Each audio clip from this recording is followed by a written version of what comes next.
ETV life ఆధ్యాత్మిక channel శ్రోతలకు స్వాగతం. వేదసారం కార్యక్రమంలో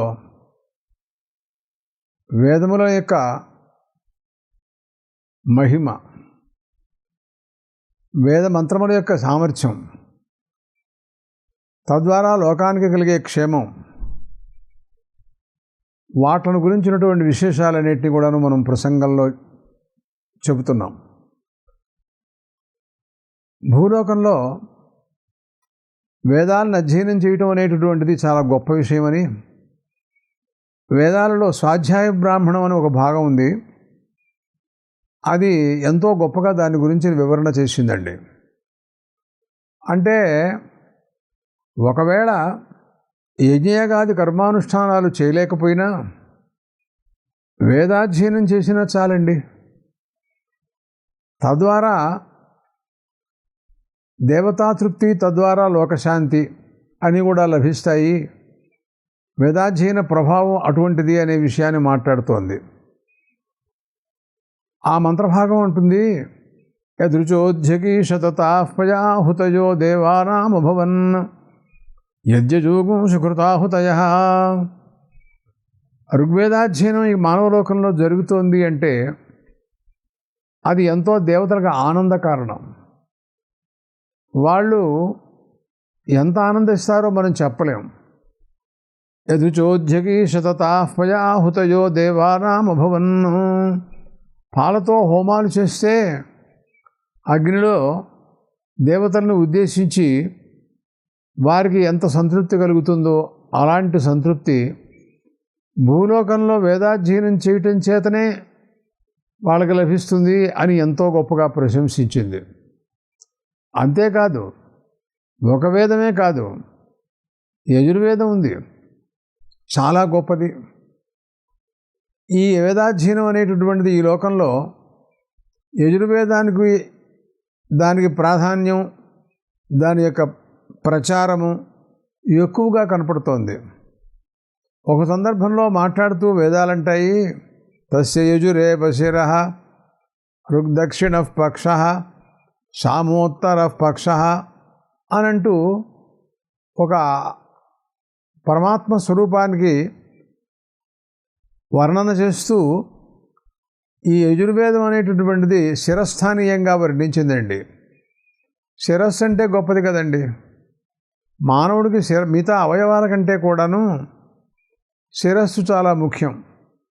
సర్వస్య గాత్రస్య శిరః ప్రధానం అంటారు. హస్తములు, పాదములు ఇలా అనేక అవయవాలు మానవుడికి ఉన్నప్పటికీ కూడా వాట్లల్లో అన్నింటికంటే కూడాను ప్రధానమైనటువంటిది ఏమిటి అంటే శిరస్సు. ఎందుకని దానికి ఆ ప్రాముఖ్యం వచ్చింది అని మనం విచారణ చేసి చూసినట్లయితే మనకి ఉండేటటువంటి జ్ఞానేంద్రియాలన్నీ ఇంచుమించుగా ఆ శిరోభాగంలోనే ఉన్నాయండి. అంటే చూడండి, జ్ఞానేంద్రియాలంటే మనకి రెండు నేత్రం ప్రధానంగా ఉంటుంది కదా, రెండు నేత్రాలు ఉన్నాయి. అట్లాగే శ్రోత్రేంద్రియం, అలాగా రెండు చెవులు ఉన్నాయి. అలాగే వాగింద్రియం, మనకి ప్రధానంగా ముఖంలో ఉండేటటువంటివన్నీ కూడాను ఎక్కువగా ఇంద్రియాలు ముఖస్థానంలో ఉన్నాయి కనుక ఆ శిరస్సు చాలా ముఖ్యమంటూ వర్ణన చేయటం అనేటటువంటిది వేదాల్లో మనకు కనపడుతోంది. మిగతా వేదాల కంటే యజుర్వేదానికి ప్రాధాన్యం ఇవ్వటంలో శిరస్సు కాబట్టి ప్రధానమైనటువంటిది అనే మాట వేదం స్వయంగా మాట్లాడింది. అటువంటి యజుర్వేదాన్ని అధ్యయనం చేస్తున్నారు భూలోకంలో చాలామంది, అనేక మంది మహాత్ములు మనం చూస్తూనే ఉన్నాం. యజ్ఞజోగం సుకృతాహుతయ. వాళ్ళు ఇక్కడ అధ్యయనం చేస్తున్నారు అంటే అది దేవతలకి ఆజ్యంతో హోమం చేస్తే ఎంత ఆనందమో అంత ఆనందాన్ని కలగజేస్తుంది. ఇక్కడ కూర్చుని మనం వేదాధ్యయనం చేస్తే చాలండి, అంతకంటే మనం ప్రత్యేక ప్రయత్నమేం అక్కర్లేదు. దానివల్ల వాళ్ళు ఎంతో ఆనందించి మన అనుగ్రహిస్తారు అని చెప్పడంలో సందేహం ఏం లేదు. యజ్ఞజోగం సుకృతాహుతయో యత్సామాని సోమాహుతయ. సామవేదం అండి, చాలా గొప్పది. మహర్షి అన్నారు, పతంజలి మహర్షి ప్రసంగంలో మాట్లాడుతూ సహస్రవర్త్మ సామవేద అన్నారు ఆయన. 1000 శాఖలు ఉన్నాయన్నాడు సామవేదానికి. ఎన్ని ఉన్నాయో ఆ పేర్లు కూడా చెప్పడం కష్టం మనకి. అటువంటి సామవేదం ఇక్కడ వేదాధ్యయనం జరుగుతోంది అంటే ఘృతాహుతులు యజ్జుజూగుంష ఘృతాహుతజో ఇత్సామాని సోమాహుతయ. సోమరసం అండి. యజ్ఞంలో సోమరసం అని దేవతలకు ఇస్తారు. అది చాలా వాళ్ళకి ఇష్టం అనుకోండి. ఎంతో గొప్పగా ఆనందంగా తీసుకుంటారు వాళ్ళు. ఒక్కొక్కళ్ళకి ఒక్కొక్క రకమైనటువంటి ఆహారం పట్ల ఆసక్తి ఉంటూ ఉంటుంది. మానవలోకంలో మనం కూడా చూస్తూనే ఉన్నాం. కొంతమందికి ఒక ఆహారం ఇష్టం, కొంతమందికి మరొక ఆహారం ఇష్టం. వాళ్ళ ఆహారాల్ని వాళ్ళు ఆప్యాయంగా ఎంతో గొప్పగా స్వీకరిస్తారు. అట్లా దేవతలకి సోమరసం అంటే చాలా ఇష్టం అన్నమాట. ఇక్కడ సామవేదాధ్యయనం జరుగుతోంది అంటే యజ్ఞంలో సోమరసం ఇస్తే దేవతలు ఎంత ఆనందంగా ఆ రసాన్ని స్వీకరిస్తారో, సోమరసాన్ని. అట్లా ఈ లోకంలో జరిగేటటువంటి సామగాన ప్రభావం చేత దేవతలు అంత గొప్పగా సోమరసం తాగటం వల్ల వచ్చే ఆనందాన్ని వాళ్ళు అనుభవిస్తారన్నమాట. సామాన్యమైనది కాదు సామవేదం అనేటటువంటిది. సామవేదాన్ని గురించి మాట్లాడుతూ సామవేదంలో భాగంలో ఒక చోట ప్రసంగం చేస్తూ అంటున్నది, ఈ సామవేదం మనం ఇక్కడ అధ్యయనం చేస్తున్నాము అంటే దానివలన ఇహలోకంలో కూడా సమస్తమైనటువంటి సౌకర్యాలు, భోగాలన్నీ కూడాను లభిస్తాయి అని చెబుతుందండి. అంటే వాళ్ళు అంటారు, ఈ లోకంలో పశుపక్ష్యాదులు ఉన్నాయి. మన వేదముల యొక్క నిర్ణయాలు ఎలా ఉంటాయి అంటే పరిమితంగా ఏదో నీకు నాకు మనవంతు మనం చూసుకుందాంలేండి, మిగతా వాళ్ళ విషయం మనకెందుకు అనేటటువంటి సంకోచ స్వభావం వేదాలకు ఎప్పుడు కూడా ఉండదు. సర్వమానవాళికి కానీ అన్నిటినీ కూడాను, సర్వ ప్రాణివర్గాన్ని అంతటినీ కూడాను ఆనందింప చేయాలని, వాళ్ళందరూ కూడా సుఖశాంతులతో వర్ధిల్లాలని, ఇలాంటి విశాలమైనటువంటి దృక్పథం అన్నమాట. అలాంటి భావాలతో ఉంటుంది కానీ వేదం. అంతేగాని ఎవరో కొద్దిమందికి ఏదో ప్రయోజనాన్ని సమకూరిస్తే చాలు అనేటటువంటి తత్వం ఎప్పుడు కూడా మనం వేదాల్లో మనం చూడం. నేను ఇక్కడ సామవేదం చదువుతున్నాను అంటే, సామగానం చేస్తున్నాను అంటే దేవతలకి అమృతత్వాన్ని నేను కల్పిస్తున్నానయ్యా. వాళ్ళకి అమృతం తాగుతారు, వాళ్ళు అమృతం అంటే చాలా ఇష్టం.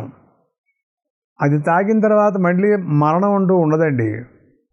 దాని పేరులోనే వాళ్ళు అమృతం అని పేరెట్టారు దానికి. వాళ్ళు మృతం అంటే పోయినటువంటిది, మరణించేటటువంటిది అని దానికి అర్థం. అమృతం అంటే మరణించనిది అని అర్థం అన్నమాట. అటువంటి అమృతాన్ని వాళ్ళు తాగుతారు. అందుకనే వాళ్ళకి మళ్ళీ మరణం లేదు. అలాంటి అమృతత్వం దేవేభ్యాగాయ అని అమృతం తాగితే ఎంత ఆనందమో, అటువంటి ఆనందం ఈ లోకంలో సామవేదం ద్వారా సామవేదాన్ని అధ్యయనం చేస్తూ ఆ అధ్యయనం చేసేటటువంటి వాడు చెబుతున్నాడు. నేను కేవలం అధ్యయనం చేయటం అనేటటువంటిది ఏదో అధ్యయనం చేస్తున్నానని కాదు, దేవతలకు అమృతత్వాన్ని సంపాదించడం కోసం అధ్యయనం చేస్తున్నాను అని చెబుతున్నాడు. ఆశ్చర్యకరమైన విషయం. మనం ఎక్కడో భూలోకంలో ఉన్నాం, వాళ్ళు ఎక్కడో దేవతాలోకంలో ఉన్నారు. వాళ్ళకి మనకి ఎంత దూరం ఉందో కూడా మనం చెప్పలేం. అయినా కూడా ఆ మంత్రశక్తి, ఆ వాక్కు యొక్క ప్రభావం చూడండి. ఇక్కడ మనం మాట్లాడిన విషయం చాలామందికి చాలా దూరం వెళ్ళి వినపడుతూ ఉంటుంది. మన ఈ ఉపన్యాసాన్ని ఎంతోమంది వింటూ ఉంటారు. అది వాక్కుకు ఉండేటటువంటి శక్తి. దాని గురించి మాట్లాడుతూ నైయాయికులు అన్నారు, శబ్దగుణకం ఆకాశం అన్నారు. శబ్దం ఎలా పెడుతుంది అంటే ఆకాశంలో పుడుతుంది. అసలు అది ఆకాశం ఎంత దూరం ఉంటే అంత దూరం పెడుతూ ఉంటుంది. అందుకనే ఆకాశవాణి అని మనకు పేరెట్టారు రేడియోలకి. ఆకాశంలోంచి శబ్ద తరంగాలు వస్తూ ఉంటాయి. ఎక్కడో మాట్లాడినటువంటి విషయాలు మనం ఇక్కడ కూర్చుని వింటూ ఉంటాం. అలాగా ఇక్కడ కూర్చున్నటువంటి సామవేదాన్ని మనం అధ్యయనం చేస్తున్నాము అంటే ఈ గాన ప్రభావం ఎంత దూరం పెడుతోంది అంటే స్వర్గలోకంలోకి దాకా పెడుతోంది. వాళ్ళకి ఆనందం ఎలా కలుగుతోంది అంటే అమృతం తాగితే ఎంత ఆనందము, అలాంటి ఆనందం అన్నమాట. అమృతత్వం దేవేభ్య ఆగాయాని స్వధాం పితృభ్య ఆగాయాని అంటాడు. అంటే పితృదేవతలకి స్వధా శబ్దంతో ఇస్తే ఆహారం ఎంత వాళ్ళకి సంతృప్తికరమో అటువంటి సంతృప్తి పితృదేవతలకు కూడా కలుగుతోందని చెప్పిందండి. అంటే వాళ్ళకి స్వధా శబ్దం చేత ఇవ్వాలి.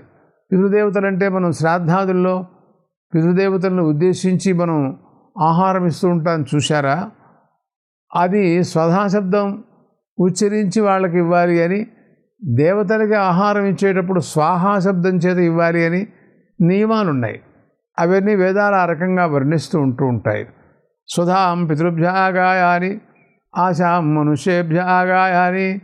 అంతేకాదు సామవేదాధ్యయన ప్రభావం చేత మానవులకు ఏ రకమైనటువంటి కోరికలు ఉంటాయో అలాంటివన్నీ కూడా వాళ్ళకి తప్పకుండా సిద్ధిస్తాయి అని చెప్పడంలో సందేహమేం లేదు.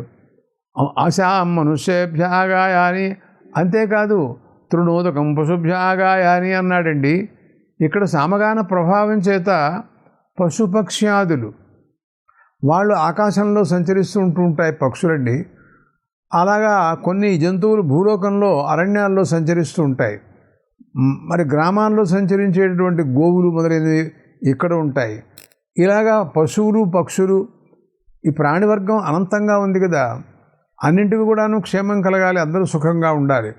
వాళ్ళకు కూడా ఆనందాన్ని కలగజేసేటటువంటి విధానం సామవేదాధ్యయనం వల్ల జరుగుతుంది అని సామవేదం ఓ ప్రసంగంలో మాట్లాడింది. మనం వేదముల యొక్క సారాన్ని గురించి మాట్లాడటం కోసం కదా మనం పూనుకున్నాం.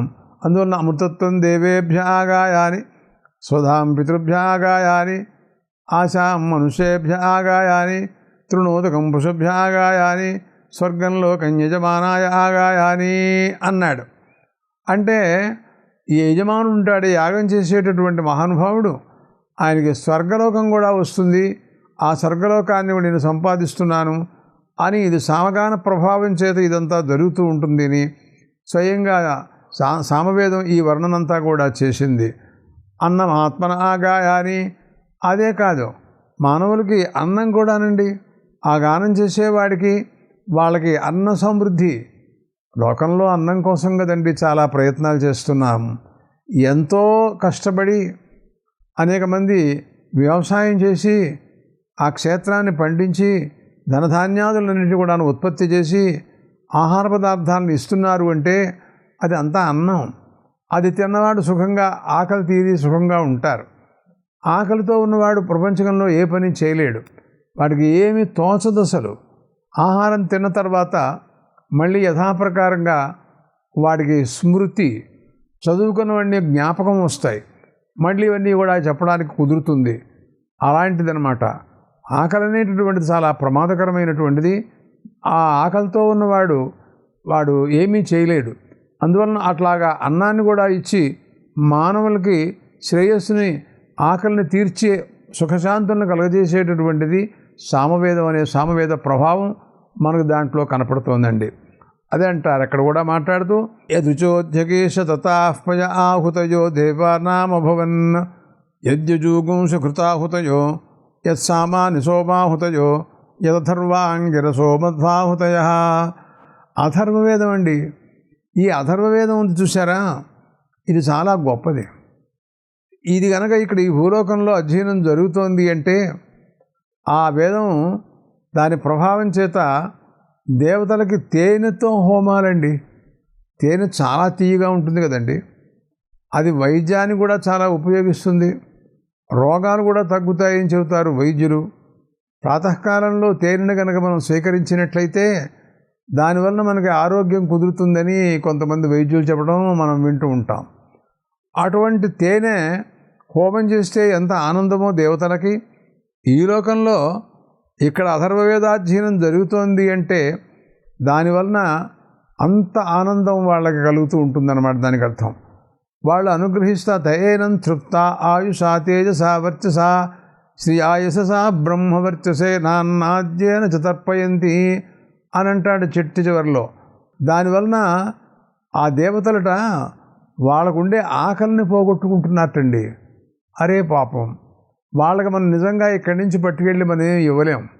ఎక్కడో అది లోకాంతరం, ఎవరు పెడతారు స్వర్గలోకంలోకి? స్వర్గలోకంలోకి వెళ్ళడం అంటే పోయిన తర్వాత వెళ్ళడమే కానీ జీవించి ఉండగా వెళ్ళడం అనేది అసాధ్యం, అది సాధ్యమయ్యేది కాదు. అయినప్పటికీ కూడాను ఆ దేవతలకి ఇక్కడి నుంచి మనం ఆహారం పంపించాలి. ఇక్కడి నుంచి ఎవరు పట్టుకెళ్తారు, ఎవరిస్తారు, అసలు ఎలా విడుతుంది?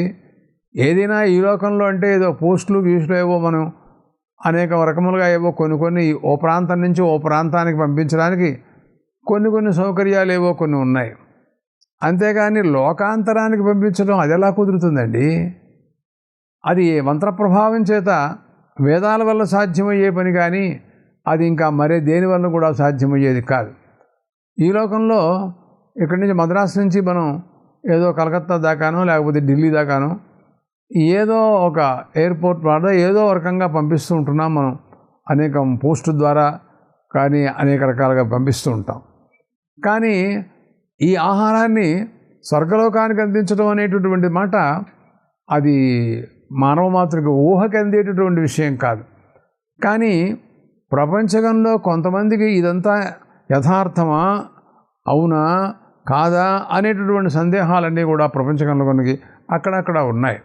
కానీ కొన్ని పురాణాలు వినటం వలన ఇవన్నీ కూడా జరుగుతున్నాయి అనేటువంటి ఒక నిర్ణయం ఉంది. కానీ వేదాల్లో ఎలా ఉంది, వేదాలు కూడా ఈ విషయం చెబుతున్నాయా, దాని గురించి దాంట్లో విచారణ చేస్తే ఈ భావాలు మనకు ఎలా కలుగుతున్నాయి అనే ఆలోచనతో కొంతమంది వేదాలపైన మొగ్గు చూపిస్తూ వాట్లలో ఉంది అంటే అది ప్రమాణం కనుక దాన్ని మనం అంగీకరించవచ్చు అనేటటువంటి అభిప్రాయంతో కొంతమంది ఉన్నారు. అటువంటి ఆస్తిక్య బుద్ధి కలిగినటువంటి వారికి ఈ మంత్రములు ఏ రకంగా ఉత్తమలోకాల్లో ఉండేటువంటి దేవతలకు ఆవిర్భాగాలు ఆహార పదార్థాలను ఇక్కడి నుంచి అందిస్తున్నాయో అనే విషయాన్ని దీంట్లో మనం పరిపూర్ణంగా వింటున్నాం. తాభిః క్షుధం పాప్మానమపాఘ్నం, వాళ్ళకి ఆకలి అనేటటువంటి పాపాన్ని పోగొట్టుకుంటున్నట్టండి. వాళ్ళకు కూడా ఆకలి అవుతుంది, మనకి ఆకలి అవుతుంది. ఆకలైనప్పుడు ఏం తోచదు, ఆహారం వేస్తే మళ్ళీ తిరిగి యథాప్రకారంగా అన్ని పనులు చేస్తాం మనం. అపహత పాప్మానో దేవా స్వర్గం లోకమాయన్ బ్రహ్మణ సాయుజ్యమృషయో గచ్చన్ అని అంటుంది. వాళ్ళు అప్పుడు పాపాన్ని పోగొట్టుకుని ఆకలి అనేటటువంటిది ఒక పాపం అండి. అది నిజంగా చూస్తే ఆకలేసినప్పుడు అది ఏమిటో కానీ ఏమీ తోచని పరిస్థితిలో ఉంటాం కదా, అటువంటి దాన్ని మనం పోగొట్టుకోవాలి అంటే ఆకలి వల్లనే. ఇవన్నీ ఈ రకంగా ఎవరైతే ఈ రకమంగా వేదాధ్యయనాలు చేస్తూ ఉంటారో మానవలోకంలో తయేనం తృప్త ఆయుషా తేజసా వర్చసా శ్రియా యశసా బ్రహ్మవర్చసే నాన్నాద్యేన చ తర్పయంతి. దేవతలు సంతోషించి ఈ వేదాన్ని అధ్యయనం చేసేటటువంటి వాళ్ళకి, అట్లా ఈ మానవలోకంలో జీవించేటటువంటి వాళ్ళకి అందరికీ తయేనం తృప్త ఆయుషా తేజస పరిపూర్ణమైనటువంటి ఆయుర్భాగ్యాన్ని వారు ప్రసాదిస్తారండి. దేవతానుగ్రహం వలన మనకి ఆయుర్భాగ్యం పరిపూర్ణంగా ఉంటే మనం ఎన్నైనా పనులు చేసుకోవడానికి అవకాశాలు ఉంటాయి. హఠాత్తుగా మధ్య వయస్సులోనే ఆయుస్సు తగ్గిపోయిందనుకోండి, అరే ఇంకా మనం చాలా చేయవలసినవన్నీ కూడా చేయలేకపోయినామే అని అనుకోవడం అనేది లోకంలో అందరికీ తెలుసు. ఆయుష తేజస వర్చస అంటే మంచి కాంతి, శారీరకమైనటువంటి కాంతి, అలాగా మానసిక వికాసం, ఇంద్రియముల యొక్క మంచి తేజస్సు, వీటిని అన్నిటినీ కూడాను ఈ వేదాధ్యయన ప్రభావం చేత వీళ్ళు పొందుతారండి. వర్చసా యశసా బ్రహ్మవర్చసే నాన్నాద్యేన చ తర్పయంతి. అలాంటి వాడికి పరిపూర్ణమైనటువంటి ఆహారం కూడానండి. అన్నాద్యం అంటం చేత విలువైనటువంటి ఆహారం అన్నమాట. అలాంటివన్నీ కూడాను వీళ్ళు పొందుతారు అని ఈ మంత్ర ప్రభావం చేత ఇవన్నీ జరుగుతూ ఉంటాయి అని స్వాధ్యాయ బ్రాహ్మణో ప్రసంగంలో మాట్లాడింది. అసలు మనం ప్రధానంగా చూస్తే మనం వేదసారం అనేటటువంటి ఆ కార్యక్రమంలో ఉన్నాం కనుక ఈ వేదములు అసలు ఏం మాట్లాడుతున్నాయి, ఏం చెబుతున్నాయి, ఏమిటి అనేటటువంటి ఒక స్థూల దృష్టి ముందు సామాన్యంగా చూస్తే ఆ తర్వాత విశేషమైనటువంటి చర్చ తర్వాత చేసుకోవచ్చు. చూడండి, ప్రధానంగా ఇవి ఏం చెబుతూ ఉంటూ ఉంటాయంటే భూలోకానికి స్వర్గలోకానికి సంబంధాన్ని చాలా ఎక్కువగా ధృవపరుస్తూ ఉంటాయి. అవి అంటే ఈ లోకంలో ఉండి మనం స్వర్గలోకంలో ఉన్న దేవతలతో సంబంధం పెట్టుకుని వాళ్ళకి మనం సేవ చేసే విధానంగా ఏర్పాట్లన్నీ ఎక్కువగా మాట్లాడుతూ ఉంటాయి వేదాలు. అదేంటండి, మన లోకంలో మనకి మీకేదన్నా కావాలంటే నేను, నాకేదన్నా కావాలంటే మీరు, అట్లా మనలో మనం ఏదైనా సహకరించుకోవటం అనేటటువంటిది చేసుకోవాలి. కానీ మనలో మనం సహకారం మానేసేసి ఎక్కడో దేవతాలోకంలో దేవతలు ఉన్నారట, వాళ్ళకి సహకారం కోసమని ఇక్కడ ఈయన ప్రయత్నాలు చేస్తున్నట్ట, అది చెబుతాయట వేదాలు అని ఈయన అంటున్నాడు ఇక్కడ అని కదా లోకం ఇలా అనుకుంటుంది. కానీ ఒక్క మాట మీరు వింటే బాగుంటుందండి.